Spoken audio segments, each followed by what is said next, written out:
వచ్చాయి. ఒక రకంగా ఇప్పుడు ఆ టాస్క్ మీ ముందే ఉంది నెక్స్ట్. ఎందుకంటే రాజసాబ్ సినిమా రిలీజ్ అవుతుంది, అలాగే సాహు గార్పాటి, సుస్మిత కొనిదెల వాళ్ళ ప్రొడ్యూసర్గా ఉన్న చిరంజీవి గారి సినిమా. ఇప్పుడు ఈ సినిమాలకి టికెట్ రేట్లు పెంచడం అనేది ఉంటుందా ఉండదా అనేది ఇప్పుడు బిగ్ టాపిక్.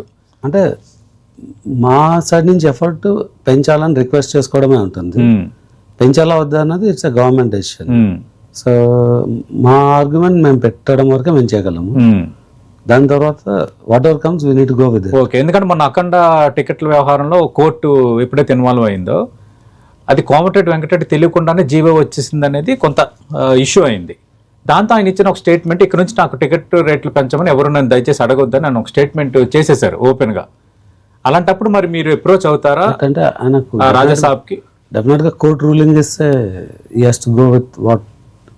బట్ కోర్టు కూడా దాన్ని డిక్లైన్ చేసిందని ఏదో విన్నాను నేను. నేను డీప్గా ఫాలో కావట్లేదు. సో సిమిలర్ గా మేము కూడా కోర్టుకు వెళ్ళి మాకు కావాల్సిన రేట్ ఇవ్వాలని తెచ్చుకోవచ్చు.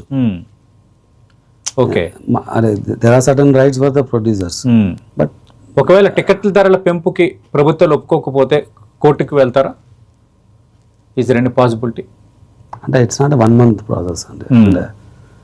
అవును, ఎందుకంటే మీకు కూడా లేదు హార్డ్లీ మీ సినిమా రిలీజ్ కి. సో డెఫినెట్ గా will go and make a request.